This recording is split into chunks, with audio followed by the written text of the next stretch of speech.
Soy Manuel Ramírez, soy aborigen, montequiqueño y miembro del Centro de Estudios de Arqueología Vegetal. Pues nada, para inaugurar la charla pues tenemos con nosotros a Fernando Prado, profesor de la Universidad de Alicante, y Andrea Droel, profesor de la Universidad de Granada. Así que bueno, doy paso a Fernando Prado. Bueno, en primer lugar, muy buenos días. Mi papel un poco aquí es el de, fundamentalmente, agradecer al Ayuntamiento de Montejicar por esta iniciativa. Es, creo, algo para estar contentos que un sábado por la mañana, además, teniendo en cuenta el mal día que hace, que os hayáis reunido aquí para participar en esta experiencia, una experiencia que, bueno, veremos a ver cómo sale, que hemos preparado con mucho cariño, pensando sobre todo en por un lado, hacer una reunión científica, que siempre es un motivo para estar contentos en estos tiempos que corren, porque no se apuesta mucho por la investigación, cada vez menos, entonces cualquier tipo de evento científico, genial, y mucho más si encima se hace pues, en un municipio como este, con una enorme riqueza patrimonial. El formato efectivamente es un poco peculiar. Voy a intentar explicarlo en breves palabras. La idea es simplemente hacer 4 sesiones sobre 4 temas relacionados con la interculturalidad. Y hemos elegido ese tema porque hoy en día es un tema muy de actualidad. Hay que pensar que nosotros estamos en contacto tristemente con otras sociedades que están llegando a Europa como consecuencia de situaciones extremadamente tensas que están viviendo en sus propios países. Hablamos de Siria, hablamos de la parte oriental de Turquía, de Kurdistán, un montón de zonas que están arrojando personas con culturas muy distintas a las nuestras y que nosotros estamos aceptando en nuestro entorno. Y evidentemente la gran ventaja que tiene la protectora de esa perspectiva es que nos enseña que ha habido muchas otras formas de interculturalidad, de entrar en conexión con distintas culturas, y creo que es un momento especialmente interesante para reanalizar y acogernos a la historia para poder proyectar no sobre el futuro, sino sobre nuestro propio presente. De verdad que lo que más nos gustaría a los 3 que estamos aquí, que somos un poco los que hemos estado montando esto, dejándonos un poquito la espalda y la cabeza para desarrollarlo, es que intervengáis, ¿vale? Así que espero que esa intervención se produzca y que interactuemos como el propio formato creo que da a entender. Muchas gracias.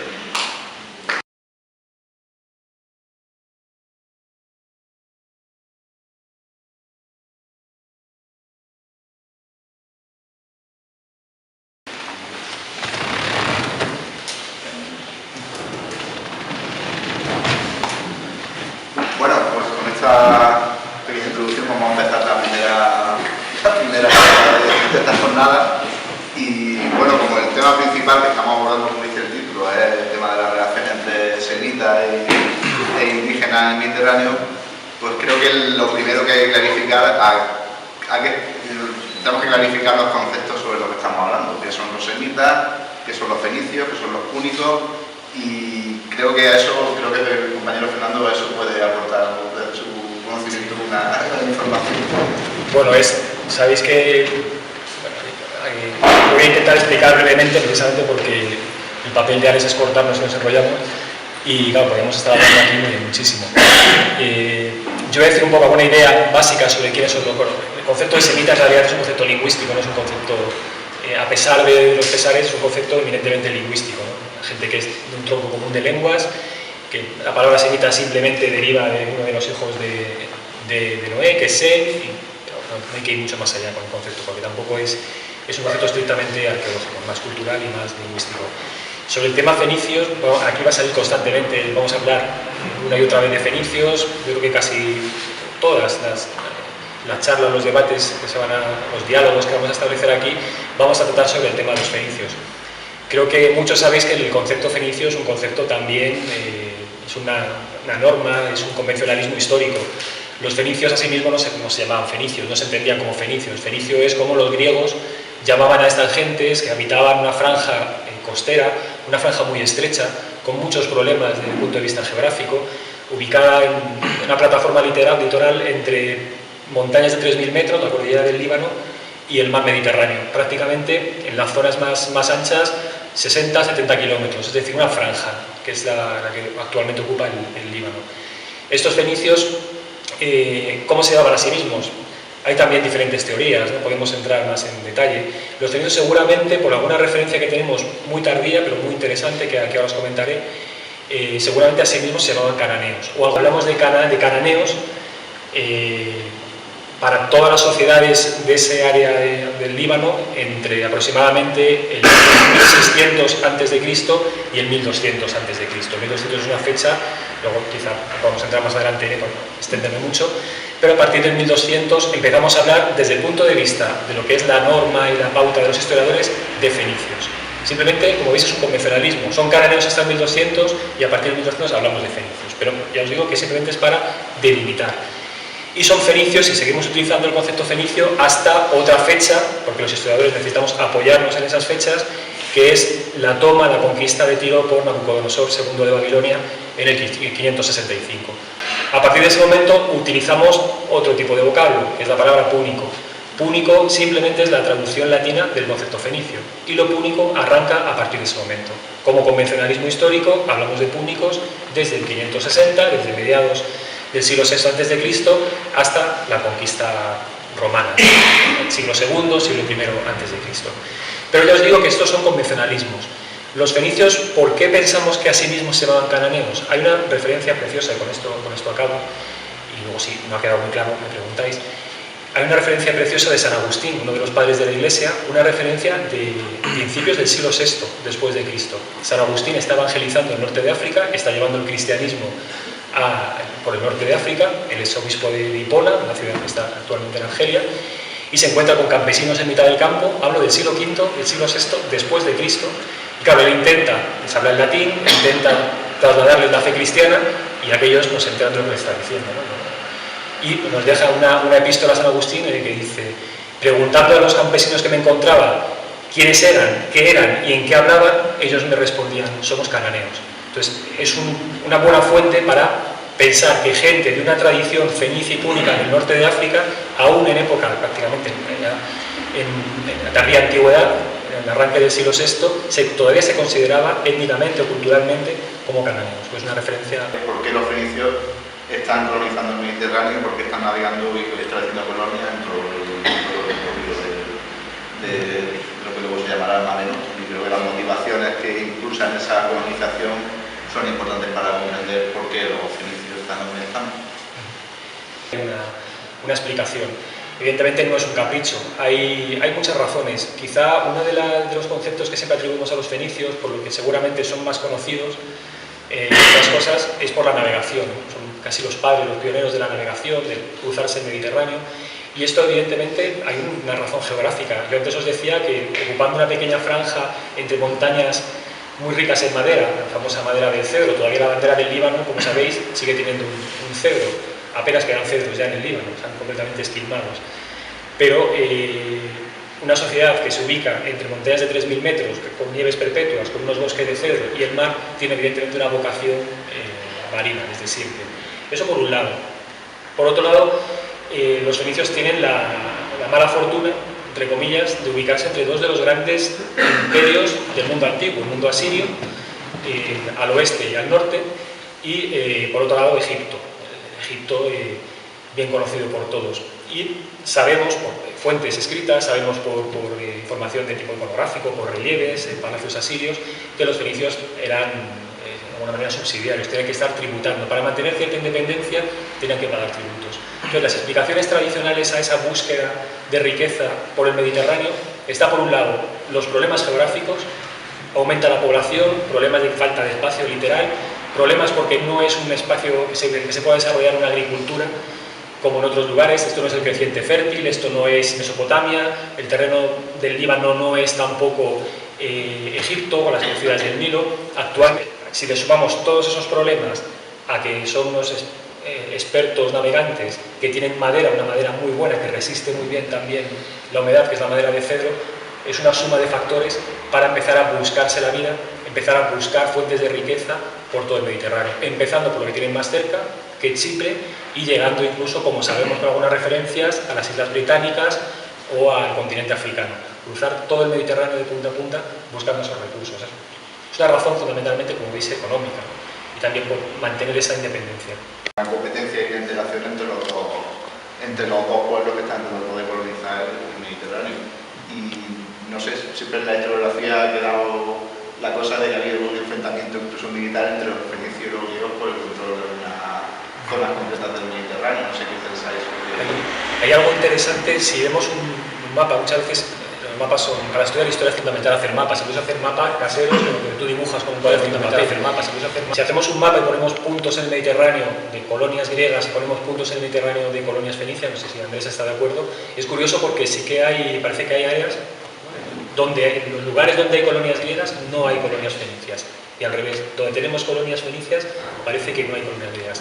No sé hasta qué punto, no sé si arqueológicamente no se ha documentado conflicto entre fenicios y griegos. Quizás sí que hay algunos ejemplos muy bonitos de algunas colonias, además muy peculiares, en la que sí que hay convivencia y coexistencia entre fenicios y griegos, en zonas portuarias y abiertas. No hay que pensar siempre la historia como un vaivén de conflicto y una política de bloques. A veces hay una factorial, una cosa muy bonita además por la peculiaridad que tiene, que es Naucratis, que está en el delta del Nilo, y Naucratis casi simboliza una aberración para el mundo faraónico.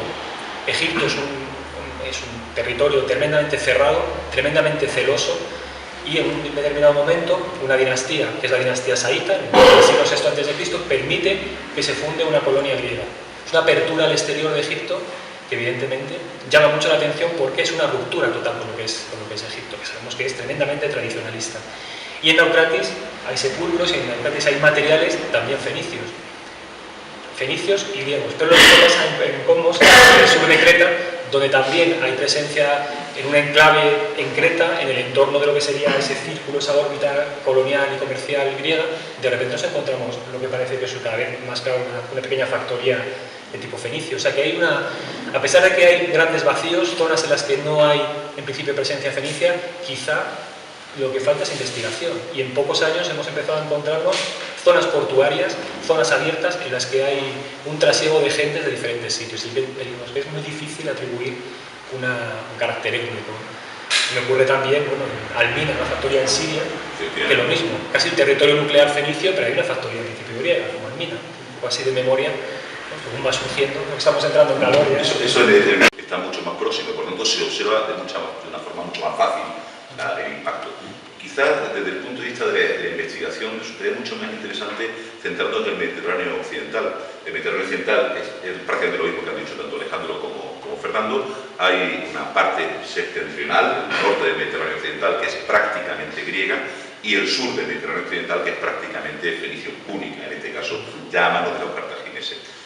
Yo personalmente creo que, partiendo un poco de la idea de lo que decía Fernando, no creo que haya un enfrentamiento militar en ningún caso, sino que se trata fundamentalmente de espacios de recursos.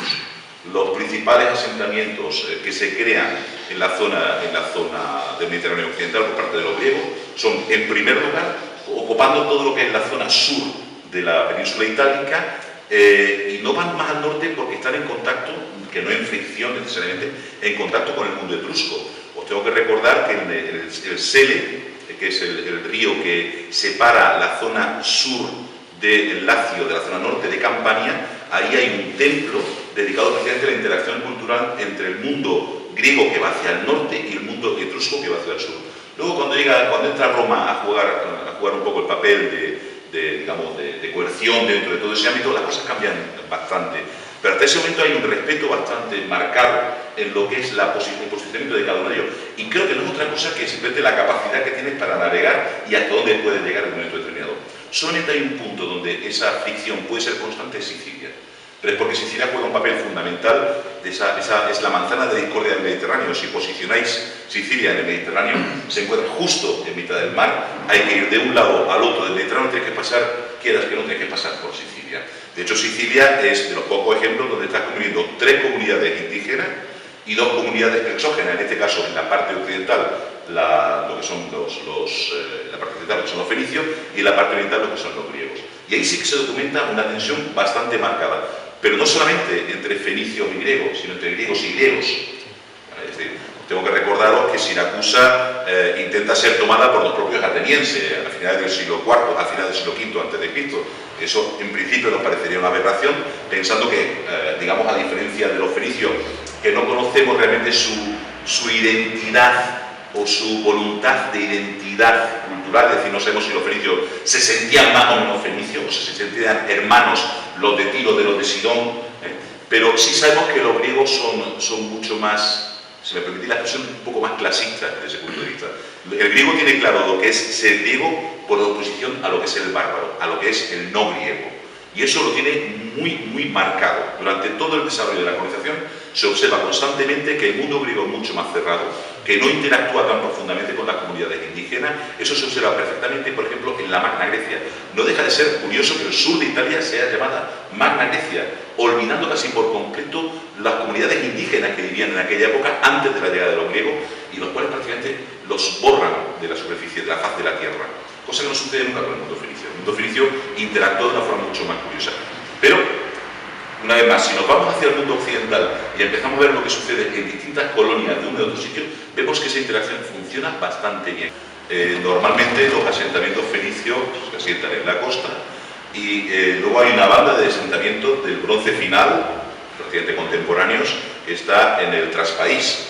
Cosa que no sucede, por ejemplo, aquí en el sur de la península ibérica. Aquí en el sur de la península ibérica los yacimientos fenicios conviven en los mismos puntos con yacimientos indígenas. Me gustaría ver un poco tu opinión desde la perspectiva de lo que vosotros estáis localizando actualmente en Sí, Alicante. yo, por ejemplo, en el caso del mapa que tenéis aquí es muy elocuente, es lo que decía Andrés. Aquí simplemente yo lo he titulado patrón de asentamiento porque es otro de esos datos más, ¿no? En toda la información en la que nos podemos apoyar para construir información histórica, en todos los puntos, uno de ellos es también estudiar los yacimientos en el entorno y donde se ubican. En el caso esto es la comarca del Bajo Segura, la desembocadura del río Segura, al sur de Alicante, lindando con la provincia de Murcia. El cuadro amarillo son dos enclaves de tipo colonial fortificados fenicios. Y lo que tenemos, todo lo que veis en las laderas, en las montañas, siempre, pero en la ladera, pero orientando, o sea, están viendo el mar, están controlando lo que pasa en la costa, es todo el bronce final, es todos los asentamientos de carácter indígena. Entonces aquí es muy llamativo que, de alguna manera, la zona del Bajo Segura, que tiene unas características geográficas muy peculiares, porque es una zona palúdica, inundable, digamos muy incómoda, parece ser, al menos para el bronce final, que es despreciada como lugar de hábitat por las comunidades indígenas. Prefieren vivir, pues eso, lo que veis el punto son los Saladares, un poblado bien conocido en Orihuela, Peña Negra de Crevillente, también bastante conocido, Tabaya quizá menos, pero están siempre en el retropaís y por encima de los 200, 250 metros de altura sobre el nivel del mar. En cambio, los que se manejan bien en esas zonas inundables, en esas zonas de marjal, de marisma, curiosamente son los fenicios. Pero claro, podemos decir, bueno, pero eso es el Bajo Segura, pero es que esto es un modelo que se repite bastante en muchos lugares del Mediterráneo. Recientemente, con mi equipo de gente que aprovecho que están aquí para decirlo, con algunos de ellos hemos estado trabajando un tema relacionado con la posibilidad de que algunos yacimientos indígenas en el interior, en la zona de la Bastetana, pudieran presentar poblaciones que fueran exógenas, normalmente fenicias. Se están documentando una serie de fragmentos en el mundo fenicio, en líneas generales, en la península ibérica lo tengo bastante claro. No es infrecuente que aparezcan pequeños fragmentos, pequeños cacharros no es de mármol, de alabastro, gracias. De alabastro, piezas de alabastro, que es una piedra parecida al mármol, más translúcida, y normalmente suelen ser alabastros de origen egipcio. Luego está el problema de que parece ser que hay también algunos artesanos fenicios que se dedican a imitarlos porque se mercadea bien con ellos. El caso es que es muy típico de ámbito semita, de ámbito fenicio, mejor dicho. El caso es que en algunos yacimientos del interior se encuentran fragmentos, no es infrecuente encontrar fragmentos, y por ahora, después de la gran cantidad de tumbas ibéricas que se han excavado en general en el sureste, hay que pensar en la necrópolis que hace poco excavaban precisamente Manolo y Alex en Baza, la necrópolis de Cerro Santuario, la necrópolis de la zona de Mula, una gran cantidad de necrópolis ibéricas, propiamente ibéricas, y donde hasta ahora no se ha documentado ni un solo fragmento que pueda asociarse a este tipo de material. En realidad, creo que podemos decir que hay población, si es mixta o no, que se supone que será al final de nuestra intervención, ya lo veremos, pero sí es verdad que hay cosas que nos hacen pensar que las poblaciones no son poblaciones homogéneas desde el punto de vista cultural, étnico. Sí. Yo creo que, partiendo de la base de que el propio mundo fenicio es una suma, no es un mosaico. Yo también siempre hacemos un poco el chiste cuando excavamos en Guardamar de quiénes eran estos fenicios que llegan en un barco a Guardamar. A lo mejor en el barco venían 2 fenicios de Tiro, pero luego venían 3 israelitas, 2 chipriotas, un egipcio y un sardo. Es decir, que ya probablemente de origen. Yo lo que creo que, por lo que poco informaciones así más recientes de sobre todo esa primera fase, ese primer impacto de la colonización fenicia, finales del siglo IX, segunda mitad del siglo IX y primeras décadas del siglo VIII, sí que yo creo que no hay inicialmente ese mestizaje. No creo que haya ni siquiera una voluntad de los fenicios por penetrar, por ocupar espacios por encima de cierta cota. Hay algunos datos relevantes, ¿no? El análisis de ADN en estos fenicios arcaicos del Teatro Cómico de Cádiz. Es una información creo que es importante. ¿No? Gente con ADN de Tiro, literalmente de Tiro, pero además. Incluso luego el segundo ADN ya es la mezcla de Tiro con un indígena, pero ya es 50 años después.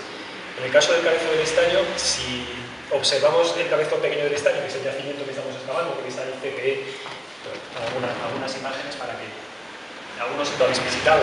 Son las imágenes de arriba, lo de abajo es Oriente, para comparar. Son las dos fotografías que veis en la parte de arriba. En este yacimiento, inicialmente, lo que detectamos es un modelo arquitectónico, un modelo cultural típicamente oriental. En cambio, 40 años después, ya empezamos a percibir ese mestizaje. Y en ese mestizaje, lo primero que hay que preguntarnos es, ¿esa segunda generación son fenicios ya? ¿O qué son? ¿Siguen siendo fenicios? Y yo creo que quizá esa penetración, esos grupos que entran por lo que comentáis y también por las fechas que manejáis, quizás esa segunda generación que ya conoce los caminos, se ha mestizado, conoce las vías de comunicación. Las comunidades ya de un segundo momento, una segunda, tercera generación, son los que empiezan a buscar fuentes de riqueza y son los que empiezan a asentarse en poblados de altura. A mí me cuesta creer que los fenicios de primera época penetran por los ríos y fundan un fortín a 40 kilómetros de la costa a 700 metros de altura. Porque no lo hacen ni siquiera en Oriente y no lo hacen por todo el Mediterráneo. También me cuesta. Otra cosa es ese finales del 8 y ese siglo VII. De hecho, las últimas investigaciones que se están haciendo en la zona del sur de la península, particularmente en el ámbito de la zona de Granada, Málaga, Almería, parecen demostrar que hay una serie, efectivamente, de yacimientos que a partir de finales del siglo VII van cada vez alejándose más de la costa e incitando a controlar el interior. Eso por un lado. Por otro lado, lo que sí, quería comentar una cosa en relación al tema de la violencia que decías tú anteriormente. Sí hay momentos particulares, sobre todo en el suroeste de la península ibérica, de violencia muy activa en torno al final del siglo VII y todo el siglo VI. Hay un tipo de material que no se asocia a las comunidades indígenas, que son unas puntas de flecha muy peculiares que se llaman de barbillón, macalón o de anzuelo. Son unas puntas de flecha, os podéis imaginar las puntas de flecha lanceoladas, y en el tubo donde se va a ingresar el palo de la flecha en sentido estricto, en sentido inverso a la flecha hay una especie de punzón que tira hacia abajo, mirando la flecha hacia arriba, de modo que cuando esa flecha penetra en el cuerpo, quitarla significa rasgar todo lo que hay en el interior. Si no mueres por el flechazo, mueres desangrado cuando están quitando la flecha. Un poco de mala sombra sí que tienen estos señores. Este material, presuntamente no, realmente es material oriental. Este tipo de armamento es armamento oriental. Los indígenas no utilizan el arco.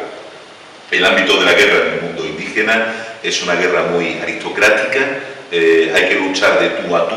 De hecho, hay una gran cantidad de representaciones, tanto en escultura como en pintura de vasos, que es lo que se conserva, de vasos en la zona del Levante, donde lo que más frecuentemente se suele ver son lo que se llaman monomaquias, es decir, dos personajes que se enfrentan uno contra otro, simplemente. Eso es un concepto de guerra aristocrática.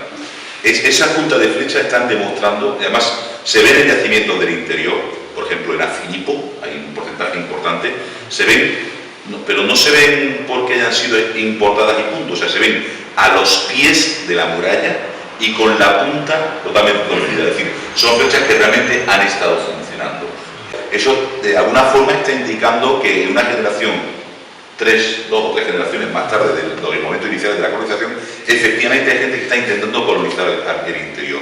Ahí nos meteríamos en otro ámbito que quisiéramos no tocar demasiado para evitar problemas mayores, que es Tartesos. Hace poco, recientemente, además lo hablamos Fernando y yo antes de entrar aquí, no sé si recordáis que en Málaga tuvo lugar el hallazgo de una tumba un poco peculiar que ha sido conocida como la tumba del guerrero griego. ¿Por qué? Porque aparece este tipo de casco, no es el casco original, porque si traigo el casco original, el pobre estaba un poco machacado, no se vería gran cosa. Me interesaba más que vierais el modelo de casco, que es este tipo de casco, que es el que se encontró de hecho dentro de la tumba. El hecho de tener un casco significa que automáticamente la persona que está ahí enterrada es necesariamente un griego, en un entorno además absolutamente fenicio, que es Mainaque. Tenemos más casos, si vamos hacia atrás. ¿Dónde lo tengo yo por aquí?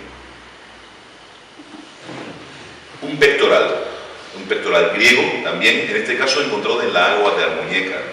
Almuñécar, una zona absolutamente feliz del 100%, y nos encontramos este elemento, ¿no? Si empezamos a tirar un poco del hilo, si os dais cuenta, en realidad se están utilizando materiales no porque están identificando elementos étnicos. El hecho de utilizar un casco griego no me identifica como griego, sino me identifica como un personaje de cierto estatus social.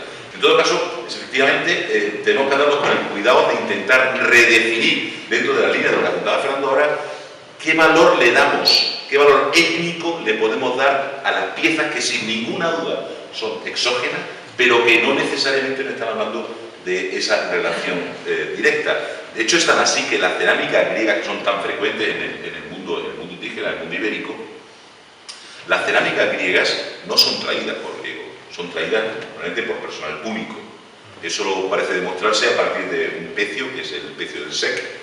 No sé si lo conocéis, es un barco hundido que hay en el norte de Mallorca, donde hay una gran cantidad de cerámica griega. Tampoco nos vamos a meter en el tema del contexto de este barco, que hay algunos problemas. Pero en fin, se asume que el barco venía con cargamento griego, y las piezas que eran utilizadas por los propios marineros del barco tenían firmas de propiedad. Las piezas, muy frecuentemente, la cerámica se marca con signos de propiedad, y esos signos de propiedad están escritos en medio púnico. Por tanto, las personas que están llevando el cargamento son púnicos, no son griegos. Es el colmo ya de la paranoia, es decir, no podemos dejarnos llevar de una forma demasiado literal por intentar entender cierto tipo de comportamientos a partir solo de la identificación étnica, cultural o tecnológica de cierto tipo de productos. El problema es que muchas veces intentamos ver que al exportar productos exportamos cultura, o esos modelos culturales. En el mundo ibérico hay un serio problema a la hora de intentar interpretar qué es el fenómeno del simposio, esa fiesta típicamente griega, que para muchos autores, generalmente helenistas, implica que el uso de estos vasos griegos en la península ibérica implica automáticamente la transposición de los modelos de consumo del vino a la griega en parte de la comunidad ibérica. En realidad no es así. De hecho, nosotros estas cráteras griegas como la que estáis viendo ahí, que no es el caso exactamente, pero da igual, en cuanto a lo que nos importa es lo que es una buena representación. Estas cráteras griegas que se utilizan en Grecia para mezclar el vino y el agua, aquí se están utilizando para contener las cenizas del muerto, con lo cual es un uso absolutamente distinto al que originalmente están destinadas.